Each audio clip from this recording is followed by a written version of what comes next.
Alright friends, so when I'm making these videos, I am assuming that you do know how to work safely around electricity. You know to turn your breaker off. You know not to stick your fingers in your hot tub, lick the board, that kind of stuff. If you are not comfortable with electricity, move on. If you're comfortable, stay tuned.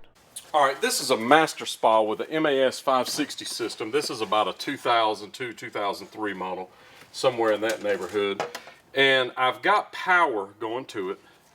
If you look right here, I'm trying to make it where you can see it. I checked between black and red.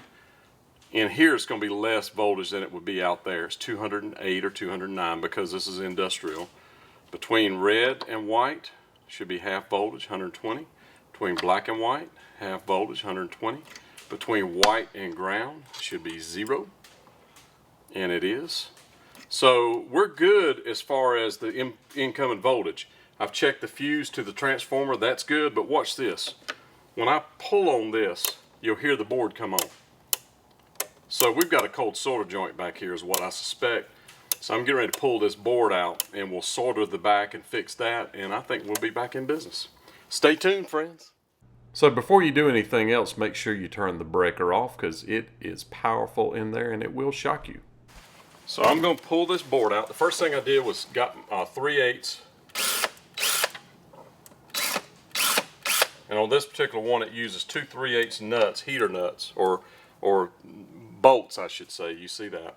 I took them out. I throw them in here and push those down. Next thing I do, I unhook all the stuff that's on the outside. The only thing that's on the outside of this one is the top side. Everything else is on the inside. And then I'm going to remove, it's got a few screws in here. And if you go easy, you could use a tool, but don't impact it, don't zip it. That one's not hooked to anything. There's a screw right here. But you can break the board, so this is not for zipping, this is just for loosening. There's one right there. Let's see what else we got here. Alright, so you take the flat screwdriver and you got these little white pins that stick through and they have a little tab that pops out. So you just push that tab in, you can pull that out. There's going to be, and all the boards are slightly different. This is not exactly the way to do every board, but this particular board, which is a Master Spa, like I say, MAS 560, that's how you would do it. So there should be a holder somewhere over here. I can feel it. Oh, there's a screw right there. See it next to this fuse. There you go, that loosened that.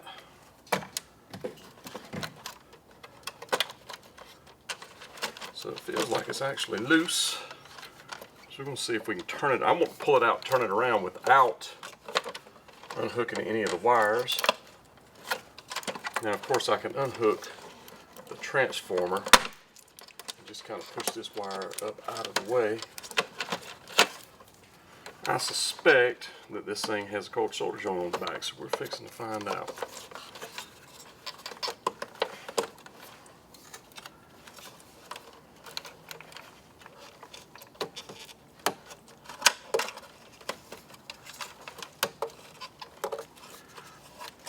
It's kind of tight getting it all out of here, especially not pulling any of the wires off, but if you don't pull the wires off, it's going to make it a lot faster to put her back in.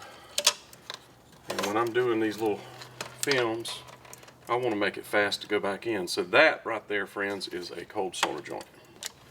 So I'm going to zoom in on that so you can see it. So if you look right there, that is a cold solder joint. That's a good solder joint, that's a good one, that one is cold. And what that means is it got so hot that it melted the solder and it's no longer making a connection. That's why I could kind of take this and move it around and make a connection. So the next thing I'm going to do is I'm going to heat this up and solder this all back together and make a good connection here, and we're back in business. There you go, friends, stay tuned. Alright, so I'm going to solder this cold solder joint right here.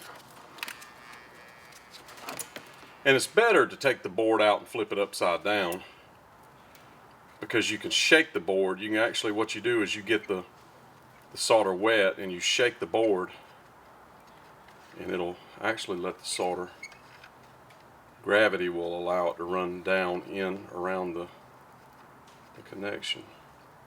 And what usually causes this is a loose wire. And what I mean is somebody, whoever wired this tub up, had this, the red wire, which is the third leg, second leg of hot, they did not have it tight. And so it creates heat, which melts the solder. And you can see what I'm doing is just heating it, shaking the board, and it'll make that solder flow. So the main thing is get it hot. And the other thing you can do, you see I bent it because I'm putting so much pressure on it. What I do is try to flex the part that's loose, and what that'll do is allow the it'll allow the solder, as it were, to move in around the part. The other thing you got to be careful of is if you turn it upside down and you solder like this, you can shake it, and you can actually fill up the connector on the other side with solder.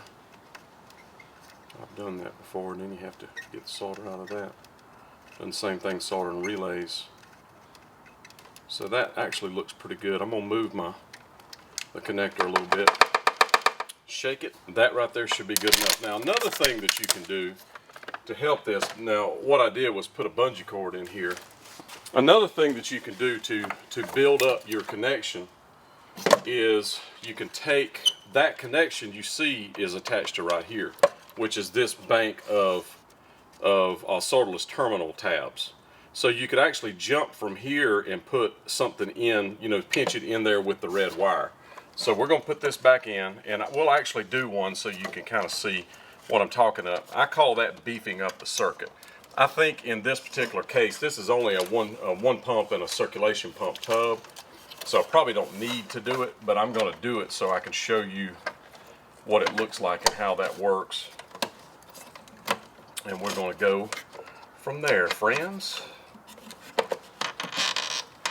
This is a fairly simple repair, and if you're handy and you have a soldering iron, of course soldering is there's an art to it, but for simple stuff it's not that big a deal. So what you'll do here, friends, is just reverse the process. Put the screws back in that you took out, snap the board back in place, hook your M7 sensors back up if equipped. If it's got a pressure switch, just hook your wires back up, hook your heater tube and everything back up, your heater tabs, and then we'll go on to the next part. Stay tuned. I'm going to double check my connections right here. That one's good. This one's good. This one's good. And I'm actually going to do what I said a while ago. I'm going to back out the red wire, and we're going to put a jumper in there, and I'll show you what that looks like. So stay tuned. I'm going to go grab a jumper, and I'll be right back. Alright, so I've got me a little jumper wire, and what it is a spade connector, female on this end, wire on this end, and I'm going to finish tinning that in. I tin it so it will, I just take my solder and just simply heat the solder and go around the edge of the wire. They call it tinning. And I just cover the wire with solder, and what that does is keeps it from splintering out, and it's a lot easier to pinch into the connector than it would be, and this is hard to do with one hand, not on a table, but I'm doing it so you can see what I'm doing here. And all I'm doing is just tinning it together, putting some solder on it, and then I'll make sure it's all pressed together nice. Just reheat it and go again.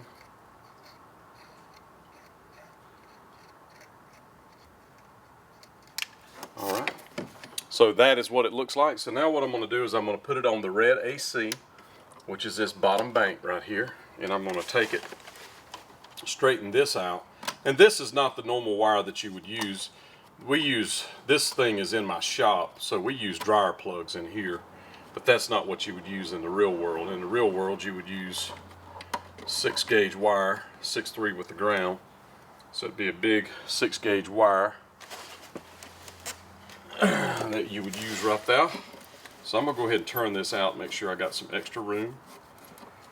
And I'm going to take this wire and slip it in there and hold it. And another little tidbit is, if you're installing these wires on your tub, always do it with a pair of pliers. And what I mean is, I hold it in with a pair of pliers. After I've got it tight, what I feel like is tight, I pull on it with a pair of pliers. If you could pull it out, it wasn't tight. And a lot of times you're going to think that it's really tight, and it's absolutely not. And that's what caused this damage to this board. I'll put this down so I can put some pressure on the board, good and tight, and then I'm going to take my pliers and try to pull on it, and you see I cannot pull it out. So that is a nice completed repair. So what we're going to do now is we're going to wrap around the red wire. The only thing we won't be able to see on the red wire is the circulation pump. We can see the heater, and I'm going to plug this in. We're going to fire it up and see what happens.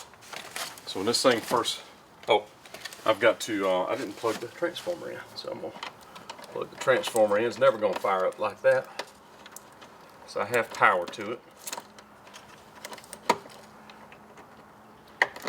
There we go. And you can see it did fire up and run. I can reach up here, hit my temp up button, and it's going to come on and run.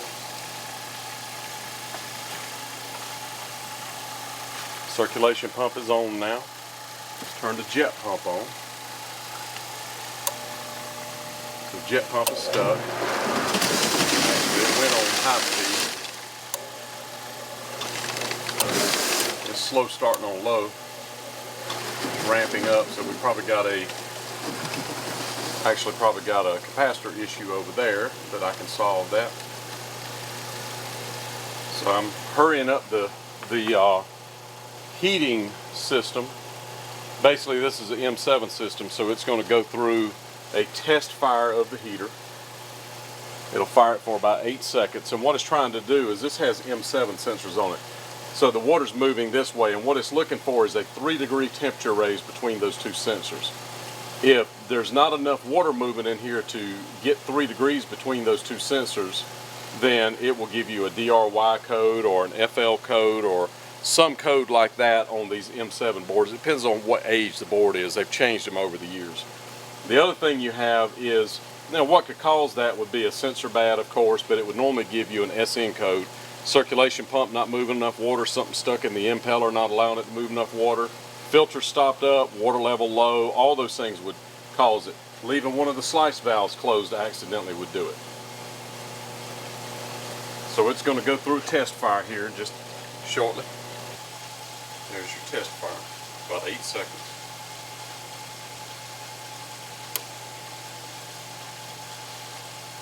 Now it's calibrating.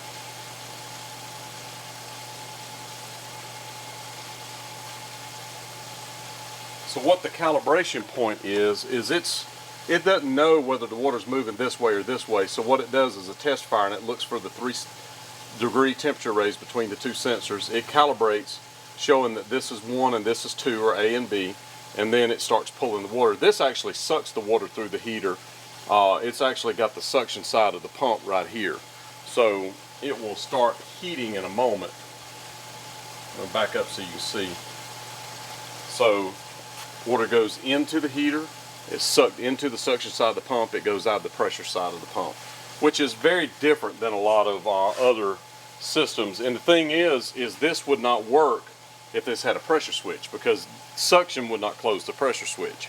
So that creates a whole new set of problems, especially if you're going to try to do a retrofit or something, and retrofit it not with the Balboa system, with something with a pressure switch. This system really will not work for that. So it will come on and start heating momentarily.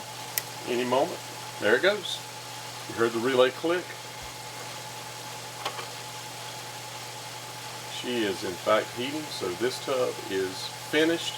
The board is solved. Just that simple. So friends, I know that on this particular repair you didn't need a particular part from us, because you could buy a soldering iron and solder anywhere, but I know you're going to need other parts. If you happen to own a master spa like this, we offer filters and all the other parts for it. If you own another top tub with a different board, different brand, whatever. We carry filters for every brand.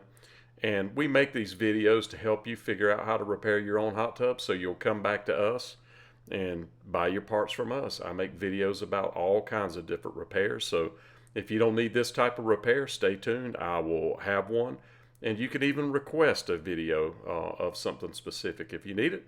I am a spa guy. I don't know much, but I do know hot tubs. Click the banner above my head or above this video to go to the website and buy today.